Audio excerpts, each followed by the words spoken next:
Amin. Kami persilahkan duduk kembali. Shalom, selamat pagi Bapak Ibu Saudara yang dikasihi Tuhan. Hari-hari ini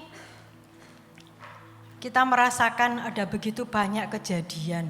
Kita merasakan bahwa tekanan ekonomi, politik itu seakan-akan membuat kita jadi sesak. Dan apa yang terjadi di alam roh itu juga mereka terjadi saat ini di bangsa Israel. Dan mereka menghadapi Yom Kippur, bulan Oktober itu mereka meratap setiap jam pagi-pagi hari sebelum ayam berkokok. Mereka saat ini yang terjadi di sana mereka nangis walaupun perang. Tapi ada tradisi mereka mencari Mesias kapan datang. Dan itu juga menggambarkan bahwa biarlah kita saat ini juga melakukan firman. Orang bisa sekarang saat ini mendengar firman dimanapun.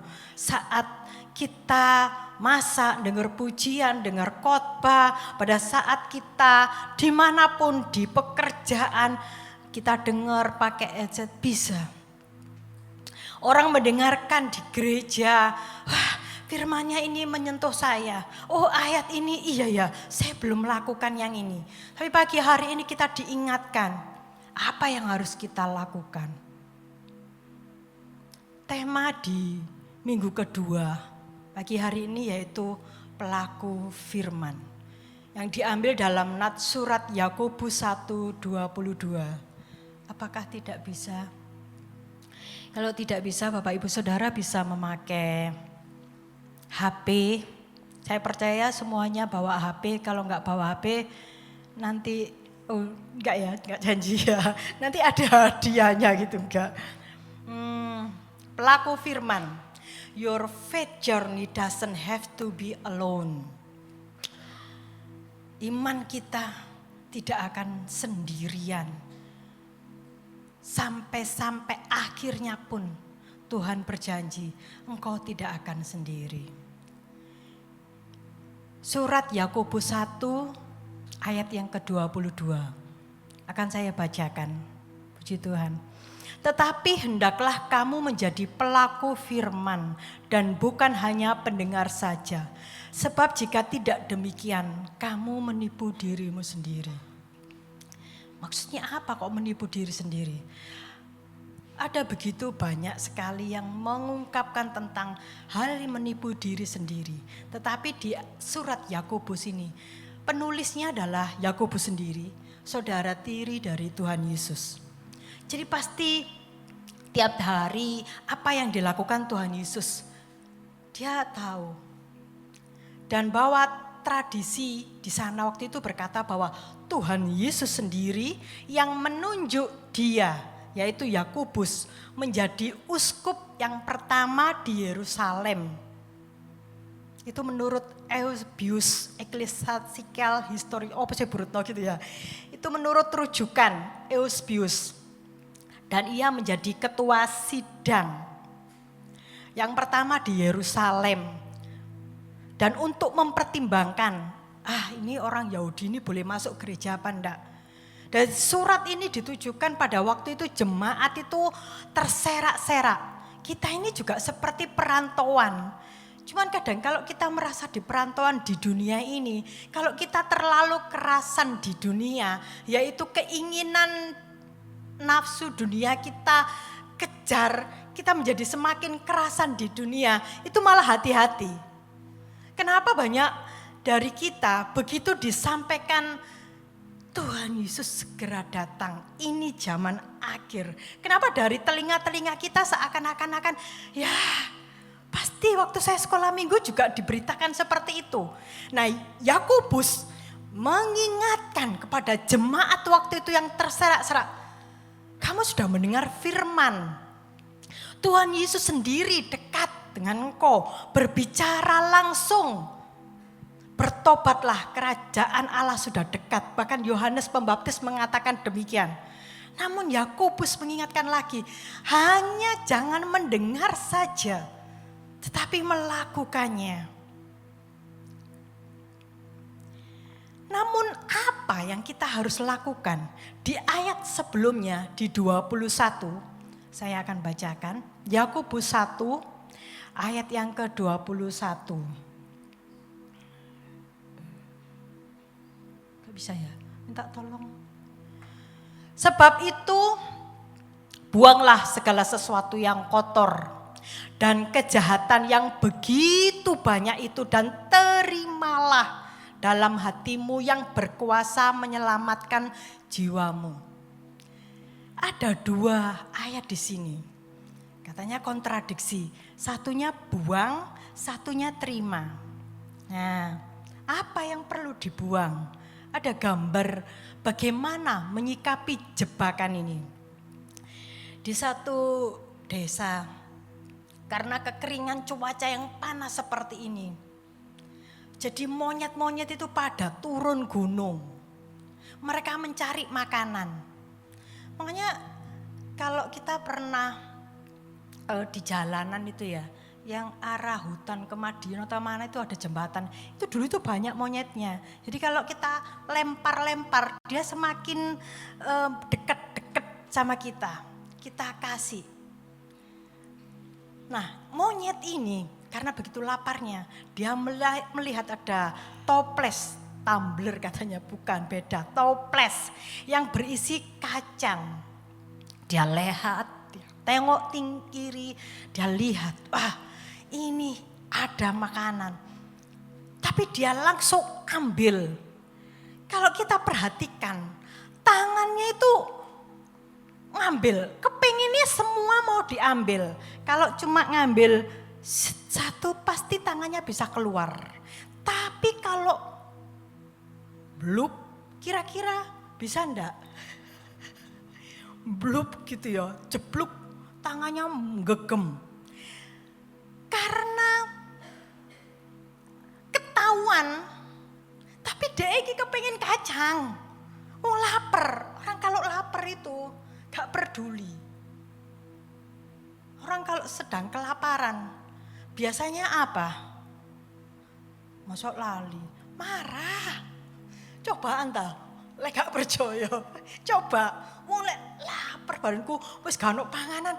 Kudu marah ternyata. Ternyata marah. Nah kalau kita sudah menerima firman, hikmat apa yang kita dapat? Kalau kita sudah melakukan firman, terimalah firman itu dengan lemah lembut. Karena takutnya monyet ini, dia ambil, dia kejar. Tapi karena gentongnya sebenarnya ini gambarnya harusnya lebih besar dari tubuhnya. Dia lari, kena tangkep enggak sama pemburunya? Kena karena keberatan. Kadang ada sifat tadi pagi sudah ngomong-ngomong serakah. Karena nafsu itu mengendalikan seseorang. Orang enggak bisa kalau sudah nafsunya, kepengen ngambil iki, sudah dapat ini, waduh. Ini memang itu yang sudah ditaburkan oleh iblis dan setan. Ayo kamu jangan ke gereja, nafsunya ini saya harus ke sini. Itu dia bawa kacangnya, dia lari tapi karena berat kenalah ceritanya. Nah, bagaimana menyikapi jebakan? Ini cuman gambaran aja.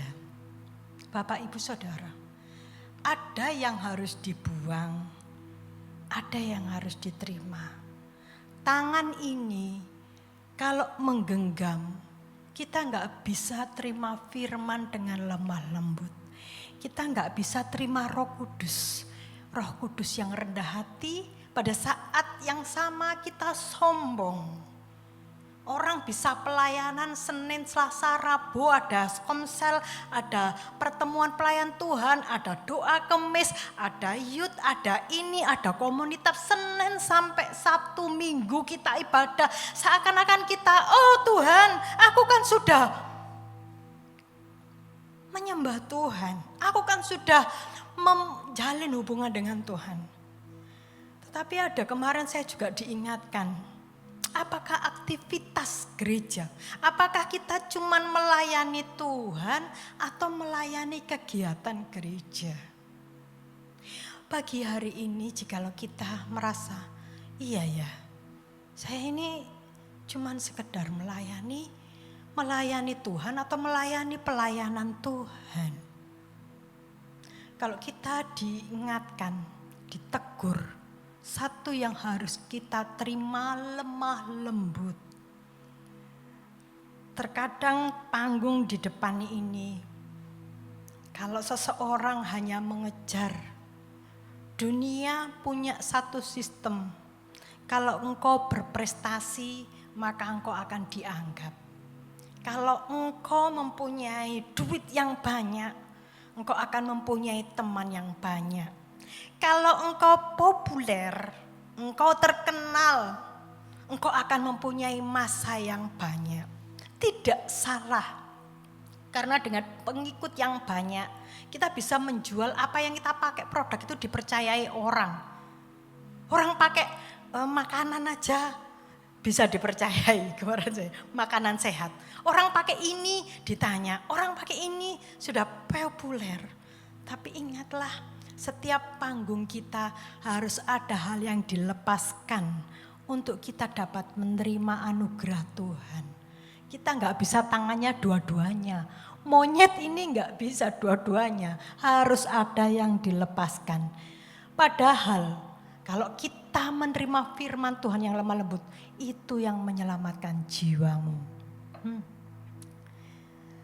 Dan terimalah dengan lemah lembut firman yang tertanam di dalam hatimu dan berkuasa menyelamatkan jiwamu.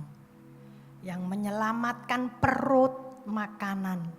Hari ini orang dikejar-kejar dengan yang namanya kelaparan perut. Sampai banter-banteran akhirnya celaka. Sudah diingatkan, sudah dibilangi. Kalau lampunya merah, ya jangan jalan. Kalau arah ke pasar. Tapi bagaimana kalau lampunya kuning, kedap-kedip terus. Ayo, kalau kemarin kan bilang, kalau merah orang harusnya berhenti. Tapi itu enggak ya, melaku ya. Wis ketayal-ketayal, wis usia gitu ya. Tobrok, bantengan. Saya melihat dari aduh gitu dia, saking gubui. Zaman sekarang kita seakan-akan dikejar namanya waktu. Waktu. Di akhir zaman berbicara tentang waktu. Kalau di sana orang mulai sungguh-sungguh lagi meratapi, mereka mantuk-mantuk, mendiluk-diluk, begitu ada firman Tuhan yang YHWH. Mereka menundukkan kepala, mereka meratapi mengapa waktu itu dirobohkan. Mereka meratapi dan mereka menantikan padahal Mesias sudah datang. Dan kita umat pilihan, kita sudah dilepaskan, bisa memandang firman Tuhan, bisa melihat, bisa ketemu, oh ini loh sang juru selamat yang menyelamatkan jiwaku. Namun jangan berhenti dari situ saja, setelah dibaptis kita harus dikuduskan, diproses, yaitu menjadi pelaku firman, bukan sekedar mendengar firman, menyimpannya. Kalau tidak, kita akan jadi gemuk sendiri, penuh dengan firman, penuh. Kira-kira jadi apa kalau orang makan terus makan firman? Jadi apa? Gemuk. Itu harus dilepaskan. Orang exercise, latihan jalan. Setiap kemarin saya harus dipaksa. Saya pernah kesaksian, bahkan Oktober di tahun yang lalu, saya sungguh bersyukur. Orang bilang, wong cuma lo sakit gitu aja, cuma remeh-temeh kata-kata. Tapi kalau itu seujung badan, gak bisa ibadah, kukur-kukur terus, bagaimana? Saya dipaksa, jalan, lari. Pertama nih cuma dari Taman Dayu, cuma waktu putaran ke Sukorame, wis munggos. Akhirnya saya ke pasar, jalan kaki. Tapi karena bawa saya belanjaan, gak kuat toh. naiklah Gojek gitu loh. Iyalah, cuma berapa itu, cedek, kecil. Tapi orang harus setia dari perkara yang kecil, amin. Dari situ jalan terus sampai naik. Setelah jalan haus minum air, pasti luwe, lapar. Kalau kita tidak mempunyai hikmat, wah soto yang berlemak, ini yang berlemak. Bapak Ibu, sedikit ya, sesuatu yang lemak menutupi jantung, lemak itu lama-lama menutupi hati, menutupi ginjal. Lemak itu membuat kerja organ itu jadi lambat. Nah, nafsu dunia, keinginan, kesombongan, keserakahan, iri hati, dengki dan termasuk amarah itu menutupi hati rohani kita. Kita jadi nggak bisa gerak, menyembah Tuhan, mencari Tuhan. Kemarin saya diingatkan, dulu yo, kalau suami saya ini mumpung hadir. Kalau nggak hadir, biasanya saya sering pakai jadi kesaksian. Nah, dulu mama itu ya, waktu kini belum punya rumah, sepeda motor aja ndak punya, serius. Sepeda motor akhirnya dapat beli, tapi seminggu sekolah, seminggu lagi keluar. Sepeda motornya jadi pintar, sampai sekarang itu ada kesaksian, sepeda motornya itu ada. Saya itu katanya kalau sembahyang itu, sampai lewa sama Tuhan. Padahal saya juga berdoanya itu bukan masalah berkat tok loh. Saya berdoa Tuhan, kiranya Engkau membuka hati, menjamah, memberkati baik suami, anak-anak dipimpin, kerabat, orang-orang sampai jauh tetangga sekitar. Saya sampai 1 jam. Dan aneh, saya sendiri juga heran. Waktu itu seakan-akan saya tuh merasa kayak hadirat Tuhan. Saya menitikkan air mata itu enggak disuruh, enggak ditetesi gitu. Iyalah kalau pemain sinetron supaya dia dapat satu peran yang nangis dia harus ditetesi dulu. Ini enggak, saya tiba-tiba aja gitu loh. Saya merasa Tuhan itu loh baik. Amin. Tuhan itu loh baik. Saat ini bahkan orang yang sudah saya doakan itu, dia lebih membaca firman-Nya lebih Saya kemarin di lagi, iya ya Tuhan, ampun maaf Tuhan. Dulu saya gowetol. Orang dalam posisi yang tidak punya, itu lebih berserunya kepada Tuhan, itu lebih fokus lagi. Pada saat saya berdoa, saya nggak akan peduli orang keliweran, saya didodok itu saya nggak sadar. Ternyata orang kalau punya kebutuhan, kalau dia itu mencari Tuhan. Kalau kita ke gereja saat ini, kita duduk menyembah Tuhan. Masih ada orang seliweran, ke sana ke sini, kita itu fokus. Gak tahu siapa tadi yang seliweran. Tapi kalau kita nggak fokus, siapa sih kira wae sembahyang itu. Nah, di mana kita terima firman Tuhan? Jebakan dunia. Apa saat ini yang membuat jadi jebakan untuk kita? Kemiskinankah atau kelimpahankah? Nafsukah? Atau nilai-nilai dunia itu bisa menjadi jebakan dunia. Di ayat yang Yakobus ini ada surat perikop pertama. Hearing and doing. Kita buka di dalam ayat yang ke-19. Yakobus 1. Saya akan bacakan. Minta tolong diklikkan. Ini saya pakai TB2 ya. Jadi kalau kok beda itu. Saya cuman mengutip aja disclaimer. Jadi bukan saya tetapi firman Tuhan itu harus diteruskan. Kalaupun saya tetap pakai firman itu enggak apa-apa. Alkitab yang ada saudara ini saat ini pegang aja. Peganglah firmannya. Saudara-saudara. Yakobus bilang gitu. Yang terkasih, ingatlah hal ini. Setiap orang hendaklah cepat untuk mendengar, tetapi lambat berkata-kata, juga lambat untuk marah. Jadi ada levelnya. Cepatlah mendengar, tetapi lambat berkata-kata. Lambat berkata-kata itu apa? Ngomel. Kalau bahasa orang Pandaan itu kayaknya lebih mantap. Nyunyut. Wah ini nyunyut aja gitu ya. Ngomong lambat berkata-kata. Waduh. Waduh, kalau sudah itu keluar, suami lo cuman takon, "Dek, masa apa? Sampe niku gak ero ta? Aku itu lo mulai pagi, wis teko kene." Loh, padahal suami lo cuman takon, "Dek, Ma, yang Bu, masa apa?" Kira-kira pasti iya enggak? Jawabannya apa? Harusnya kan jawabannya soto, pecel, kelor. Tapi jawabannya apa? Sampe niku gak ero ta, saiki beras iku regane sakmene, minyak sakmene. LPG lo naik, saiki lo wangel. Loh, takon opo? Jawabane opo? Apa yang kita alami saat ini?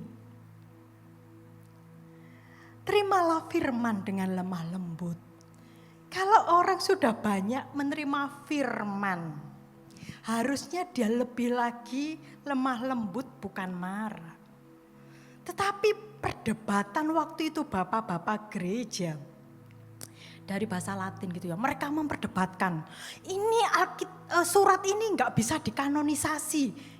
Jadi surat ini yang terakhir. Oh nggak bisa, gini. Lalu mereka, saya nggak bisa menirukan bahasa Italianya. Biarlah kita tidak mendengar perkataan kita tidak mendengar perkataanmu. Tetapi biarlah kita mendengarkan apa yang dikatakan Rasul Yakobus. Akhirnya surat ini masuk.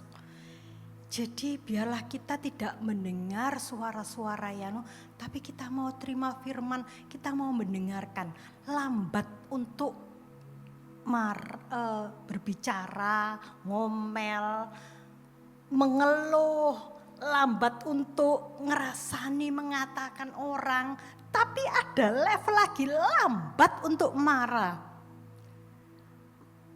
Kalau orang sudah dipenuhi, kadang waktu dulu di kampus di sekolah kan ada namanya presentasi. Jadi setiap akhir dari mata kuliah kami harus buat tugas. Lalu setiap kelompok itu mempresentasikan ayat ini nih. Nanti itu ada yang menyanggah, bener ya? Ada teman-teman lagi, tapi aku janjian, kok aku lek pas saya maju, aku jadi dibantai loh ya. Aku kurang hafal gitu ya, ojo loh ya. Tapi ya ada yang iseng, bagaimana itu tuh waduh perdebatan. Ternyata saya tidak tahu. Ada dari teman saya gitu ya, pada waktu kami ujian, dia mempertahankan tesisnya. Dia marah debat gereja. Sampai dosen-dosen pembimbing ini, loh, akhirnya dilulus noai. Tetapi apakah attitude itu? Ini sudah kayak firman, bukan kafir. Kafir itu adalah, kalau kita dikatakan kafir itu apa? Kayak firman. Kalau kita sudah kayak firman, bukan malah kita pengetahuan kita yang banyak-banyak itu buat untuk nganuin orang. Bahkan marah debrak meja. Terus akhirnya dia selesai. Oh buat apa? Itu seperti menipu diri sendiri. Jadi orang yang berhikmat seharusnya lebih bisa menenangkan diri, tidak marah. Gampang marah. Di ayat yang berikutnya, Yakobus 1:20. Kita akan baca ya. Bisa diklik pendengar, setelah pendengar atau firman. Belum. Sebelumnya yang gambar, bukan, sorry. Lagi. Nah, kita baca ya. 3, 2, 1 semuanya. Sebab kemarahan manusia tidak mengerjakan kebenaran Allah. Sebab amarah manusia tidak mengerjakan kebenaran Allah. Seolah-olah Rasul Yakobus itu berkata, sementara sering sekali kita itu berapi-api melayani. Mungkin atas nama pelayanan, mungkin atas nama iki pelajaran yang ku dapat, ku ayatnya harusnya ini. Atas nama kebenaran, mereka demo di pemerintahan sambil marah di DPR, MPR. Ini saya memperjuangkan marah. Tetapi kalau apa yang kita lakukan seakan-akan memperjuangkan atas nama apapun. Kalau marah, apakah gunanya? Bukankah itu seperti menipu diri sendiri? kepentingan yang dibawa itu tidak akan ada benar di hadapan Allah. Namun Tuhan memberikan kelemah lembutan. Bukan berarti kita itu diinjak-injak. Bukan berarti orang Kristen itu lemah, gampang, bukan. Kita mempertahankan satu data, firman ini benar, tapi kadang tidak harus dengan marah. Nah sering sekali, banyak sekali, sekarang saya juga nonton itu ya, apologet. Dia menyampaikan, oh ini, itu dia nggak marah, dia dengan santainya saja, gitu ya. Yang sana itu ngamuk-ngamuk, gak iso, take a beer, gitu ya. Jadi mereka yang marah. Jadi apakah gitu loh, marah itu mengerjakan kebenaran Allah. Waktu saya sering sekali ini memang warawiri, Surabaya, Pandaan, kadang ya di Bonceng, kadang pas pas waktu kita naik, pas waktu macet-macet, kita disalib, dipotong, saling potong, dalam pekerjaan kita dipotong, harusnya dapat kita seakan-akan mengejar sesuatu waktu. Hari-hari ini orang sangat dengan konsis dengan waktu. Bukti bahwa kita mengasihi seseorang pada saat kita memberikan waktu. Benar? Kok bisa? Kalau kita mengasihi istri, kalau kita mencintai orang yang kita cintai dulu yo, masih dikongkon ibuke, "Le itu kok nolombo, sik mak, iki aku udah ketemu." Iya enggak? Sik. Walaupun genku mau ketemu dengan pacarnya, pasti yang lain itu pasti akan diminggirkan. Dia utamakan sesuatu yang paling utama dalam hidupnya. Itu yang menggerakkan dia untuk melakukan itu. Jadi apa yang membuat kita saat ini yang pertama dan terutama, kalau kita memfokuskan dengan firman Tuhan, kita akan menyediakan waktu kita untuk Tuhan. Dan saat ini kita duduk di tempat ini, kita tidak buka yang lain kecuali firman. Tanggalkan marah itu. Marah itu gak bisa latihan, gak bisa. Kita hanya perlu firman Tuhan melembutkan hati kita. Amin. Saya dulu jujur kesaksian sedikit marah waktu saya sekolah, senggol, bacok katanya. Saya nggak ngerasa kalau ternyata marah itu dulu itu seperti itu. Jadi kalau saya itu cewek tomboy, saya sungguh bersyukur karena saya ditegur itu. Supaya saya melindungi diri.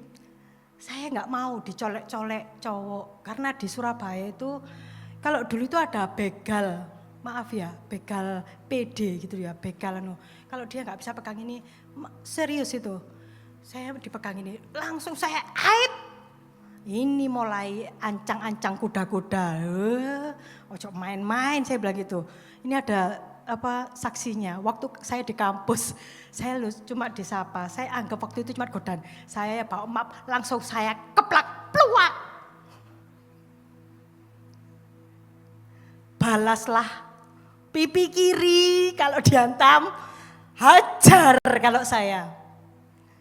Sebenarnya di Yahudi, artinya tamparan, suami istri, kalau masih ada KDRT, tampar-tamparan, itu sebenarnya bukan masalah dia itu ditampar pipinya, tetapi muka ini adalah kehormatan.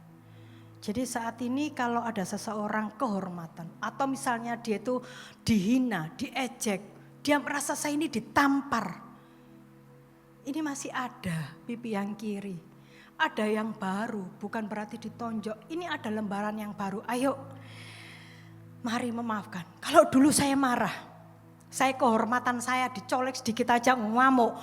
Sopo mau sing ngomongno aku? Sopo? Erinio, saya bilang gitu. Basa Surabaya niku ngono. Itu saya dulu. Tapi saya berobat dan bertobat. Waktu mau juara karate di Jordah mewakili Jatim Surabaya, saya harus Tuhan lakukan itu. Kehilangan tas, satu paket baju karate, sabuk. Kalau sabuk ini karate ini ada itunya, levelnya. Mulai dari putih sampai nanti jadi gelap. Saya nggak sampai hitam sih, tapi wis kemelinti. Sombongnya sampai ke ujung langit. Padahal ditemani wong lanang saya pun kalah. tapi kemisi, kementus. Bukankah kita sering sekali maha tahu, kementus di hadapan Tuhan. Pelayanan, kudunya gini. Oh harusnya gini. Oh gak bisa, firman itu harusnya gini ketemu gini. Bukankah kita sering sekali kementus di hadapan Tuhan. Tuhan, yes. Dan itu enggak waktu yang dekat, bertobatnya itu terus. Lepas, saya nangis, bertobat, ya sudah akhirnya saya lepaskan. Jadi saya sekarang kalau ditampar orang, saya tidak bilang ajat, tidak gitu lagi. Tapi saya berusaha untuk ini pipi kiriku. Artinya ini, mari kita buka lembaran baru. Saya harus menjadi pembawa damai. Saya harus terus memberitakan firman. Cermin ada 2. Setelah orang marah, nah ternyata bisa saya. Cermin, saya akan bacakan. Sebab jika seseorang hanya mendengar firman saja dan tidak melakukannya, ia seumpama seseorang yang sedang mengamat-ngamati mukanya yang sebenarnya di depan cermin. Dan ia memandang dirinya lalu pergi dan segera lupa bagaimana tadi rupanya. Setiap hari bercermin apa enggak? Saya tanya jujur ini. Bercermin. Kalau enggak ada cermin biasanya ya HP dibuka kamera. Iki mau koyo ane alisku menceng iki mau. Baru saja ditaruh. Nah, zaman dulu di Yahudi, apa ada HP? Enggak ada. Apa ada cermin? Enggak ada. Yang ada itu mereka itu seperti kolam baptisan. Jadi mereka itu hanya memandang dan tanya kepada temannya. Murid sama murid, apakah saya sudah benar? Apa sih maksudnya cermin ini? Apa gitu loh, kok bisa orang melihat? Nah seringkali kita melihat, oh yo aku ini punya kelemahanku ini di sini. Orang kalau mau ngalis, oh angle-nya dari sini, oh tone kulitnya itu, tone-nya itu harus yang ini. Ada kelemahan yang tahu. Nah ada orang-orang bahwa kita ini ada kelemahan-kelemahan. Nah waktu bercermin kita sudahlah gitu loh. Aku suka ngamuan, aku suka marahan. Itu kelemahan saya. Saya nggak bisa menerima orang itu dengan apa adanya. Nanti dulu, saya ini orangnya gini. Ini Tuhan itu kita itu harus berapa kali kita bercermin. Dan ternyata cermin itu adalah cermin kemuliaan Allah waktu itu. Di dalam di Natsnya 2 Korintus, apa yang dimaksudkan cermin? 2 Korintus 3:18, kita baca bersama-sama, 3, 2, 1. Dan kita semua mencerminkan kemuliaan Tuhan dengan muka yang tidak terselubung. Dan karena kemuliaan itu datangnya dari Tuhan yang adalah roh, maka kita diubah menjadi serupa dengan gambarnya dalam kemuliaan yang semakin besar. Jadi kalau kita saat ini duduk, kita tuh bercermin. Oh iya ya, ada kelemahan. Tuhan, Engkau tegur saya. Enggak apa-apa. Tuhan saya mau, kita bercermin. Hari ini kita bercermin, pagi kita doa itu bercermin. Kita fokus, kita menyediakan hati, mengupgrade diri. Kalau HP aja softwarenya harus di-upgrade. Nah kita juga perlu di-upgrade oleh firman. Supaya apa? Mencerminkan kemuliaan Allah dengan muka yang tidak terselubung. Musa pada waktu naik ke gunung Sinai. Orang sana bilangnya Jabal Sinai. Dan waktu benar ya, ternyata Sinai itu kalau kita itu naiknya ke gunung itu siang-siang gini wis melonyot. Jadi naiknya itu waktu malam saya waktu. Naiknya jam 12 sampai jam 9 gitu loh. Itu sudah naik takluk. Karena sebelum matahari sunrise, matahari muncul, itu gunungnya itu merah. Jadi dia menyelubungi mukanya setelah dia bertemu dengan Allah. Pada waktu dia turun ketemu dengan jemaatnya, mukanya itu bersinar, dia memakai selubung. Orang kalau bertemu dengan Tuhan, bercermin dengan itu, dia akan dibawa kemuliaan satu kepada kemuliaan berikutnya. Amin. Dia akan terus bersinar dan memancarkan. benar dia ini orang-orang yang dipenuhi dengan firman Allah, Roh Kudus bekerja. Mukanya itu memancarkan kemuliaan Allah. Amin. Dan orang-orang yang seperti itu, yang tidak jaim, yang dilepaskan dari segala keterikatan, dia itu berbahagia. Yakobus sedikit lagi ya, 1 ayat yang ke-25. Dia pasti akan berbahagia. Namun siapa yang meneliti hukum yang sempurna, hukum yang memerdekakan orang, ia bertekun di dalamnya. Bukan hanya mendengar lalu melupakannya, tapi sungguh-sungguh melakukannya. Ia akan berbahagia oleh perbuatannya. Ternyata orang kalau melakukan firman itu berbahagia. Sekali lagi saya tanya, kalau orang sungguh-sungguh melakukan firman Tuhan, dia itu berbahagia. Amin. Berapa kali saya pernah doakan orang-orang yang menamparmu, orang yang marah. Saya doakan. Pada saat saya bilang Tuhan saya mengampuni, itu kayak beban saya itu lepas gitu loh. Saya sudah ndak anak saya dulu kalau sekolah, ojo digodek titik, tak parani ibuke. Tak parani ibuke gitu ya. Lapo anakku wingi kok ditonjok, anakku dianu, anakku gini. Dulu waktu saya melepaskan pengampunan, Tuhan nggak ditonjok sungguhan. Kalau sekarang saya pun juga nggak bisa nonjok kayak dulu ya, apalagi tendang, nggak bisa. Saya doakan, saya bawa, saya berdamai. Sebelum berdamai dengan orang, berdamailah dengan diri sendiri. Amin. Terima keadaanmu, terima kelemahanmu, nyatakan Tuhan kami bersyukur buat hidup yang saat ini saya terima, buat posisi mata, hidung, sudah semuanya you are very special di hadapan Tuhan. Kita semua itu sangat berharga di mata Tuhan, sangat spesial, amin. Dan itu yang membuat kita itu berbahagia. Kalau kita melakukan, bukan hanya mendengar, tapi naik level, yaitu melakukan firman Tuhan. Selain bercermin, ada lagi yang membuat kita itu harus apa untuk melakukan firman Tuhan? Mengekang lidah. Ayat berikutnya, jikalau seseorang menganggap dirinya beribadah, tetapi kalau tidak mengekang lidahnya, ia menipu dirinya sendiri ya, maka sia-sialah ibadahnya. Ternyata ibadah yang sejati, bahwa pada saat kita bisa mengekang, mengekang, saya tadi bilang unyu, ternyata sekarang itu yang nyonyo itu bukan hanya wanita, pria pun bisa ngomongnya lebih banyak. Saya terinspirasi, kemarin katanya sepak bolanya kita banter. Nah, tapi saya nggak sepak bola sebenarnya, basket gitu loh ya. Ada namanya Michael Jordan. Waktu itu dia ya cuma kalau tahu lah, just do it. Dia hanya lakukan, dia lakukan. Dia nggak punya sepatu, dia kulit hitam, tinggi. Makanya dulu saya senang sekali kalau anak saya ada yang mau, karena itu sebenarnya sportif. Bahwa kalau kamu tidak melakukan yang gerakan kamu membuat saya jadi celaka, saya tidak akan melakukannya. Seakan-akan sportif gitu ya. Dia pakai sepatu yang biasa, mungkin waktu itu centang, harganya yang murah. Tapi bapaknya bilang, kamu terus lakukan, kamu akan terkenal. Nah sekarang dia itu dibeli, bukan kakinya dibeli, tapi kalau dia pakai sepatu, ada gambarnya basket, itu harganya itu sampai berapa. Apalagi kalau yang edisi limited gitu ya, katanya itu sampai emas loh. Terus geopo olahraga kok sepatunya emas. Yang penting kan nyaman, betul enggak?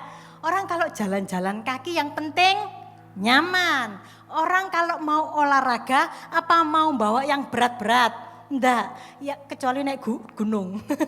Kalau naik gunung itu katanya harus 30 kilo. Orang kalau lari dia melepaskan. Orang kalau mau berjalan dia tidak akan pakai baju jubah-jubah yang terlalu berat. Jubah, oh saya ini kenabian, oh saya ini pendeta. Enggak usah. Tetapi kita lepaskan aja. Apa yang sudah kita lepaskan itu tadi membuat kita itu jadi sehat dari dalamnya. Tubuh yang sehat, amin. Pada saat kita haus, kita minum air, oksigen itu di otak jadi O2, itu seger. muka kita jadi seger. Jadi kalau orang-orang berolahraga itu orang-orangnya seger. Makanya mesti dia itu eman-eman. Aku wis perasaane lho jalan lari itu lho sudah berapa kilo. Lek arepe makan sing sembarangan eman apa ndak? Eman, ndak tahu nanti Bapak Ibu apakah saya sendiri sudah berapa kilo yang turun. Nah, just do it. Akhirnya Michael Jordan ini ya sudah saya melakukan aja. Akhirnya dia sekarang jadi yang berhasil. Dia memang pensiun, tetapi itu kakinya kalau dia disuruh pakai sepatu harganya masih mahal. Mahal sekali. Matius kita baca bersama. 3, 2, 1. Bukan setiap orang yang berseru kepadaku, Tuhan, Tuhan akan masuk ke dalam kerajaan surga. Melainkan dia yang melakukan kehendak Bapakku yang di surga. Ditanya, Bu Retno kalau jadi orang Kristen sudah jadi masuk surga apa enggak? Saya tanya, dulu percaya masuk surga, tapi sekarang kita harus naik level, lakukan. Ada nyanyi, saya setiap minggu dulu nyanyi. Bukannya orang yang berseru Tuhan, Tuhan yang kan masuk ke dalam kerajaan surga. Bukannya orang yang berseru Tuhan, Tuhan, melainkan yang menurut kehendaknya, yang menurut kehendaknya. Jadi melakukan apa tadi? Tinggalkan lambat marah, lambat untuk berbicara. Tetapi ibadah yang sejati di Yakobus 1:27 ayat yang terakhir pasti semuanya pasti senang ini. Yang terakhir, ibadah yang murni dan tidak bercacat di hadapan Allah Bapa kita ialah mengunjungi yatim piatu dan janda-janda dalam kesusahan mereka dan menjaga supaya diri mereka sendiri tidak dicemarkan oleh dunia. Tapi ini latar belakangnya di kebudayaan orang Yahudi itu ada kasta. Kayak sudra. Nah ini yatim piatu dan janda-janda itu yang paling bawah. Jadi ibadah bahwa kalau kita memang membantu. Jadi kemarin bilang, apakah orang itu suka memberi aja? Ternyata bukan suka memberi aja. Kalau kita itu mendoakan, kalau kita itu menyapa, kalau kita itu mengasihi, kalau kita itu bisa mengampuni mereka, membawa damai, itu kita itu sudah mengunjungi janda-janda. Nah, sekarang enggak, yatim piatu enggak dikunjungi. Janda-janda, maaf ya enggak boleh ngomong katanya. Itu diangkat, tapi nanti pasangannya sendiri dijadikan, bukan saya yang ngomongnya. Jadi kita tahu bahwa pelaku, poitos, firman, logos, firman yang hidup. Tuhan Yesus adalah teladannya. Saya undang untuk tim pujian, singer song leader. Tuhan Yesus, Sang Firman, sudah melakukan bahkan taat sampai mati di salib. Istilah dalam teologinya adalah kenosis. Dalam Filipi 2 ayat 8. Tuhan sudah melakukan firman-Nya. Dia tidak hanya memberikan peraturan, tapi yang memerdekakan. Makanya tadi kenapa peraturan Tuhan yang memerdekakan. Karena Tuhan sendiri pada saat kita percaya, kita sanggup melakukan firman. Hal yang tidak mungkin kita mengasihi, hal yang tidak mungkin kita lakukan firman Tuhan. 10 perintah Allah tidak mungkin, tapi bagi Allah mungkin melalui karya anaknya Tuhan Yesus Kristus. Amin. Tuhan Yesus memberkati.